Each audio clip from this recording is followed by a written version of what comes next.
எப்படின்னு கேளுங்க. பொய் எப்படி? பொய் தான் எடுத்து நாங்க இவ்வளவு பேர் ஆதாரமா எடுத்து காணொலிகளை போடுறோம். அப்புறம் பொய்னா பாஜகவினர் வந்து பொய்யான தகவலை வெளியிடுறாங்க, அது நீங்க வீட்டியமா இருந்து வெளியிடுறீங்க அப்படின்னு சொல்றாங்க. இப்ப இப்படி பேசுவோம். நாங்க பாஜகவின் வீட்டின் தன்னுடைய பிறந்த நாள் செய்தியில என்னுடைய பிறந்த நாள் செய்தி அப்படின்னு வெளியிட்டது விடுதலை இல்ல. முகமதியரி, அதாவது இஸ்லாமியர்கள், கிறித்தவர்கள், இவர்கள் எல்லாம் நமக்கு எதிரிகள். இந்த கும்பல்கள், இந்த குழுக்கள் நமக்கு எதிரானவர்கள். அந்த நமக்குங்கிறதுல யார் நமக்குங்கிறது யார்? பார்ப்பனன் எதிரி. நம்மில் கீழானவர், அந்த கீழானவன் யார்? நம்மில் எவனும் கீழா இருக்கக்கூடாது, அவனை மேலே உயர்த்தி விட வேண்டும்.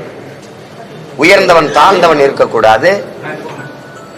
அதானே உங்க கோட்பாடு. சமதர்ம சமூகம், சமத்துவம், அதானே சமூக மாற்றம், அதானே சமூக முன்னேற்றம், சமூக சீர்திருத்தம். நமக்கு கீழே உள்ளவர்கள், கீழானவர்கள், கிறித்தவர், இஸ்லாமியர், இவரெல்லாம் எதிரின்னா அப்ப நம்மிடம் அது எங்க? அந்த எந்த இனம்? எந்த இனம்?